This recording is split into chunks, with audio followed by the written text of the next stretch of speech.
سے پیسہ اکٹھا کریں کیونکہ وہ آپ کی پالیسی متاثر کر سکتا ہے. فورن فنڈنگ یہ ہے کہ آپ کسی ملٹی نیشنل کمپنی سے پیسہ اکٹھا کریں. مثلا نیسلے ہے, اگر آپ اس سے پیسے لیں تو یہ آپ کی پالیسی متاثر کر سکتا ہے. اس لیے یہ اس کو یہ پروہیبٹڈ فنڈ ریزنگ ہے. اور فورن فنڈنگ یہ بھی اب انہوں نے 2017 کے بعد قانون بنایا کہ فورن فنڈنگ یہ ہے کہ اگر بیرون ملک کوئی کمپنی سے بھی پیسہ لے تو وہ غلط ہے. ہمارے سارے پیسے یہ جو ساری رپورٹ آئی ہے یہ ہے 2012 کی. تو سب سے پہلے تو 2012 کی جو رپورٹ آئی ہے, میں یہ چاہتا ہوں کہ اس وقت آپ ذرا ویڈیو دیکھیں جن کو انہوں نے کہا ہے کہ یہ فورن فنڈنگ ہے. میں ذرا چاہتا ہوں کہ یہ ذرا ویڈیو چلائیں تاکہ آپ سب دیکھیں کہ کس کو کہہ رہے ہیں کہ فورن فنڈنگ ہے.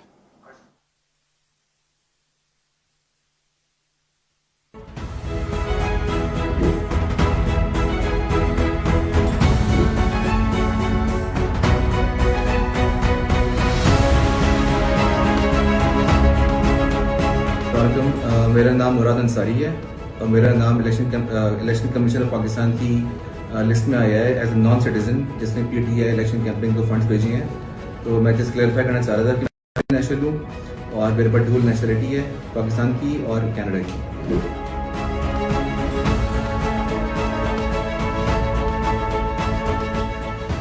میں نے سوشل میڈیا پہ ایک لسٹ دیکھی جس میں فورن نیشنل ڈونرز کی لسٹ میں میرا نام بھی انہوں نے شامل کیا ہوا ہے, جس میں مجھے بڑی حیرت ہوئی. اور میرے نام کے آگے انہوں نے لکھا ہوا ہے ناٹ پاکستانی. میں الیکشن کمیشن اور سارے پاکستان کو یہ بتانا چاہتی ہوں کہ الحمدللہ میں پاکستانی ہوں, پاکستان میں پیدا ہوئی ہوں, پی ٹی آئی سپورٹر 1996 سے ہوں.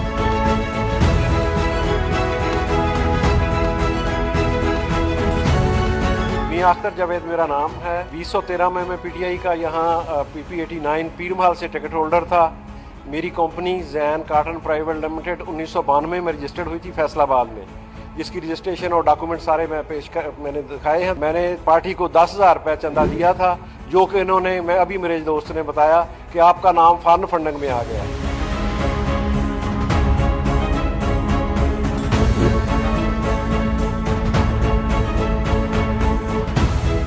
میں حیران ہوں ای پی کے اس فیصلے کے اوپر کہ انہوں نے یہ بھی دیکھنا گوارا نہیں کیا کہ یہ ایک پاکستانی کمپنی ہے اور اس کا دفتر ہر چیز پاکستان میں موجود ہے اور کوئی اس کا فارن ایسا کوئی نہیں ہے اکاؤنٹ یا کمپنی. اور ایون نہ تو میں کوئی نیشنلٹی ہولڈر ہوں, ہم پیورلی پاکستان سے ہیں اور ہم نے یہاں سے حبیب بینک آف پاکستان سے پیمنٹ ٹرانسفر کی تھی اور حبیب بینک اکاؤنٹ میں بھیجی تھی. بند کرو نا. جی تو یہ تو انہوں نے کہا, یہ آپ نے خود ہی ان کی زبان سے سن لیا, اور یہ زیادہ تر اس طرح کے لوگوں کو کہا گیا کہ جناب یہ فورن فنڈنگ کر رہے ہیں. دوسری انہوں نے ایک اور بات کی, اور انہوں نے کہا کہ ایک ووٹن کرکٹ کلب سے پیسے آئے ہیں, اور ووٹن کرکٹ کلب کا جو مالک تھا وہ ہے عارف نقوی. اور یہ اب ذرا یہ غور سے سنیں, کہتے یہ ہیں کہ وہ 2012 میں جو عارف نقوی تھا اس سے جسے پیسے لیے ہیں اس نے فراڈ کیا. پیسے ہم 2012 میں لیتے ہیں اور اس کے اوپر فراڈ کے چارجز ابھی ثابت نہیں ہوا. اس کے اوپر جو چارج لگتا ہے فراڈ کا وہ ہوتا ہے 2018 میں, 6 سال کے بعد. جب ہم نے عارف نقوی اس سے جو میرے لیے کھانے کیے, ایک کا دبئی میں کیا تھا اور ایک یہ انگلینڈ میں ووٹن کرکٹ کلب, ایک میچ اس نے کیا تھا, میچ فیسٹیول تھا, اس کے بعد کھانا کیا تھا جس سے پیسے اکٹھے کیے تھے. تو میں پہلے یہ سوال پوچھتا ہوں کہ کیا مجھے خواب آئی تھی کہ 6 سال کے بعد عارف نقوی کوئی اس کے اوپر کوئی فراڈ کا چارج لگے گا؟ اور پھر ایک فائنینشیل ٹائمز کے انڈیکس کو لے لیتے ہیں یہ, اور فائنینشیل ٹائمز کا وہ جو ایک اس کا آرٹیکل ہے, لیکن فائنینشیل ٹائمز کے آرٹیکل کی وہ جدھر اس نے $20 بلین نواز شریف کو اور شہباز شریف کو اسی آرٹیکل میں لکھا ہوا ہے, وہ جو دیا تھا وہ میں حیران ہوں کہ ام حریم کو اس چیز کا پتہ نہیں چلا. اس کو یہ تو پتہ چل گیا کہ انہوں نے پیسے اکٹھے کر کے $2 بلین دیے ہیں تحریک انصاف کو, لیکن جو ان کو رشوت کے پیسے دیے تھے ان دو بھائیوں کو 5 ارب روپیہ, وہ تو کسی کو نہیں پتا چلا. تو دوسری میری بات یہ کہ اس میں کوئی چیز انلیگل نہیں تھی, غیر قانونی نہیں تھی. اس کی کمپنی, اس نے پیسے اکٹھے کیے, اپنی کمپنی کے ذریعے ہمیں بھیج دیے. 2012 میں بیرونی کمپنی سے پیسے آ سکتے تھے قانون کے مطابق. 2017 میں یہ قانون آیا کہ کمپنی کے ذریعے, بیرونی کمپنی کے ذریعے پیسے نہیں لے سکتے. تو میں یہ سمجھنا چاہتا ہوں کہ ہم نے کیا غلط کام کیا اس میں, کون سی غلط کام اس میں, کہ کون سی چیز تھی جو اتنا زیادہ الیکشن کمیشن نے کہا جی فوراً فنڈڈ اور ایکشن لینا چاہیے. اور پھر ایک اور انہوں نے چیز کی, تو میں چاہتا ہوں میری قوم یہ پوری طرح سمجھے. انہوں نے کہا عمران خان کو ڈسکوالیفائی کرنا چاہیے کیونکہ اس نے دستخط کیے تھے ان اکاؤنٹس کے اوپر 2012 میں. میرے پاکستانیوں, آپ سب کو سمجھ آنی چاہیے کہ کیا فرق ہوتا ہے ایک ایفیڈیوٹ کا اور ایک سرٹیفکیٹ کا. اب سب کو پتا ہونا چاہیے کہ اس میں فرق کیا ہے. ایفیڈیوٹ آپ وہ دیتے ہیں جو شہباز شریف نے عدالت کے اندر دیا تھا کہ میں انڈر اوتھ یہ کہتا ہوں کہ نواز شریف واپس آ جائے گا. اس کو ایفیڈیوٹ کہتے ہیں. ایفیڈیوٹ وہ ہوتا ہے جب اگر میں اپنی پراپرٹیز بتا رہا ہوں الیکشن کمیشن کو کہ میری کون کون سی پراپرٹیز ہیں, یا اس کو جب اپنے کاغذ درج کرواتے ہیں تو تب آپ ایفیڈیوٹ دیتے ہیں کہ یہ ساری پراپرٹیز میری ہیں اور میں اس کو ایفیڈیوٹ دے رہا ہوں. سرٹیفکیٹ کا بالکل مختلف مطلب ہے. اب میں شوکت خانم, میں آپ کو مثال دیتا ہوں. شوکت خانم کا سالانہ جو کہ بجٹ ہے وہ تقریباً 16 ارب روپیہ ہے. میں ہوں چیئرمین بورڈ کا. میرے سامنے وہ آتا ہے بجٹ, وہ سائن کروانے کے لیے جو یہ سرٹیفکیٹ جو جس کی یہ بات کر رہے ہیں, شوکت خانم کا. اکاؤنٹنٹس ہوتے ہیں ہمارے, انہوں نے پورا دیکھا ہوتا ہے, پھر وہ آڈیٹرز وہ دیکھتے ہیں اس کو, پھر وہ مجھے بیٹھ کے کہتے ہیں کہ جی ہم نے یہ سارے اکاؤنٹس دیکھ لیے ہیں تو اب آپ اس کے اوپر سائن کر دیں. اور جب میں سائن کرتا ہوں تو میں یہ کہتا ہوں کہ to the best of my knowledge, جہاں تک مجھے پتا ہے یہ اکاؤنٹ ٹھیک ہے, کیونکہ میں ان کے اوپر رلائی کر رہا ہوں. میں نے تو 18 ارب کی کوئی کاؤنٹنگ نہیں کرنی, میں تو اپنے آڈیٹرز اور اکاؤنٹنٹس کے اوپر کہوں گا. تو یہی وہاں ہوا, اس پہ لکھا ہوا ہے کہ جب انہوں نے میرے سامنے یہ پیش کیے تو میں نے کہا جہاں تک مجھے پتا ہے یہ ٹھیک ہے, اور سائن کر دیا. اس کے اوپر یہ کہ سارے نون لیگ بڑے خوش ہوئے ہیں, یہ شیطان کے چیلے بڑے خوش ہوئے ہیں کہ جناب وہ موقع مل گیا, راستے سے ہٹانے کا اس کو موقع مل گیا. ویسے تو یہ ہٹتا نہیں ہے, جو مرضی کر دو, یہ عوام اس کے ساتھ کھڑی ہو گئی ہے, قوم بیدار ہو گئی ہے, تو چلو اب ٹیکنیکل ناک آؤٹ کرو, کسی طرح کوئی چیز پکڑ لو. ان لوگوں کو شرم آنی چاہیے, شرم آنی چاہیے ان کو. یہ جو پرائم منسٹر یا کرائم منسٹر اور اس کا جو ابھی بیٹا وہاں سے ہٹایا ہے پنجاب سے, 24 ارب روپے کے ان کے اوپر کرپشن کے کیسز تھے.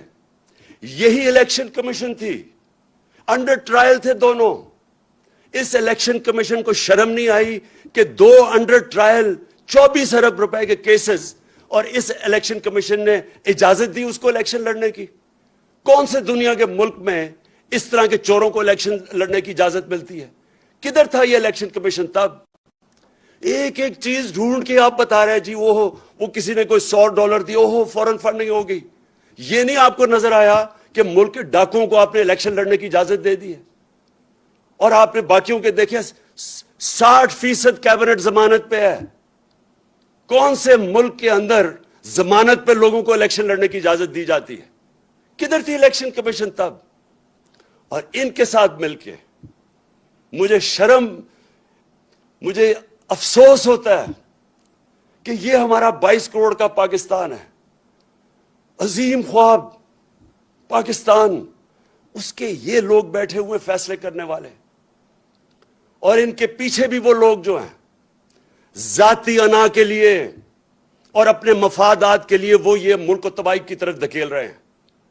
یہ جو آپ کا یہ جو سارا ڈرامہ ہوا, یہ صرف اور صرف بیرونی آقا, گوری چمڑی والے جو باہر سے ان کو حکم کرتے ہیں, ان کے کہنے پہ کہ جی کسی طرح اس کو راستے میں کنٹرول کرنا ہے پاکستان, کہیں آزاد نہ ہو جائے ملک, ان کو بالکل جکڑ کے رکھو, جو ہم کہیں وہ جس طرح خواجہ آصف کہتا ہے لائف سپورٹ مشین پہ رکھو تاکہ کنٹرول رہیں, تاکہ غلام رہیں. یہ جو سارا ڈرامہ ہے یہ ہمیں غلام رکھنے کے لیے ہے. جس طرح کے اس طرح کا جو انہوں نے یہ بیٹھ کے نون لیگ سے اور پتہ نہیں کس نے اور ان کی مدد کی ہے اس طرح کا ڈاکیومنٹ دینے کے لیے. میرے پاکستانیوں یہ غور سے سن لیں, یہ آپ کو جو بھی کریں گے ڈرانے کی, دمکانے کی اور یہ میڈیا کے ساتھ مل کے پروپیگنڈا کرنے کی, آپ کو سمجھنا چاہیے کہ اس وقت جنگ ہے حقیقی آزادی کی. ہم نے آزاد ہونا یا نہیں ہونا, یا اسی طرح چلتے رہنا ہے. پیچھے سے ڈوریاں کنٹرول ہوئی, الیکشن کمیشن کبھی آ گیا, میڈیا کے ذریعے کبھی کسی کی پروپیگنڈا کر کے کسی کو برا بھلا کہہ دیا, اور یہ چور جو 30 سال سے چوری کر رہے ہیں یہ ملک کے اوپر بیٹھے ہوئے ہیں. یہ ملک بنا تھا, میں پھر سے آپ ساری اپنی قوم کو جگانا چاہتا ہوں, لا الہ الا اللہ اس کا نعرہ تھا, کوئی نہیں ہے خدا سوائے اللہ کے. یہ ہمیں ان جھوٹے خداؤں یا بیرون ملک کے ان آقاؤں کے سامنے جھکانا چاہتے ہیں, اور یہ کنٹرول کے طریقے ہیں. یہ صرف کہ کسی طرح ہم کنٹرول کر لیں ان کو. یہ قوم, میں آج آپ کو کہوں کہ جو 4 مہینے میں نے اپنی قوم کو دیکھا ہے, مجھے سب سے زیادہ خوشی یہ ہے کہ یہ قوم میں بیداری آ گئی. یہ کسی صورت جو مرضی حربے استعمال کر لیں, یہ جو بیداری اور شعور کا جن نکلا ہے بوتل سے, یہ واپس نہیں جائے گا. اب یہ نبی صلی اللہ علیہ وسلم کی کہ عاشق ہے یہ قوم. یہ لا الہ الا اللہ اس نعرے پہ بننے والی قوم ہے. یہ کسی صورت ان چوروں کو اور ڈاکوؤں کو اور ان کے پیچھے جو کنٹرول کر رہے ہیں اس ملک کو, یہ اب ان کے کنٹرول سے باہر نکل گئے ہیں. لیکن میں آپ سب کو کہہ دوں کہ یہ آسانی سے جنگ نہیں جیتی جائے گی. یہ نہ سمجھ, یہ شروعات ہیں ابھی. یہ جو لوگ ہیں جن کو میں شیطان کے چیلے کہتا ہوں, یہ آرام سے اتنی دیر سے اس ملک کا خون چوس رہے ہیں, یہ جانے نہیں لگے. آپ سب کو میرے ساتھ مل کے جدوجہد کرنی پڑے گی, اور انشاءاللہ میرا یہ اللہ پہ یقین ہے. پھر سے میں کہتا ہوں, جو میں نے 4 مہینے سے یہ دیکھا ہے قوم کے اندر بیداری, جس طرح قوم نکلتی ہے باہر, انشاءاللہ ہم اس سفر پہ نکل گئے ہیں جدھر ہم حقیقی طور پہ اپنے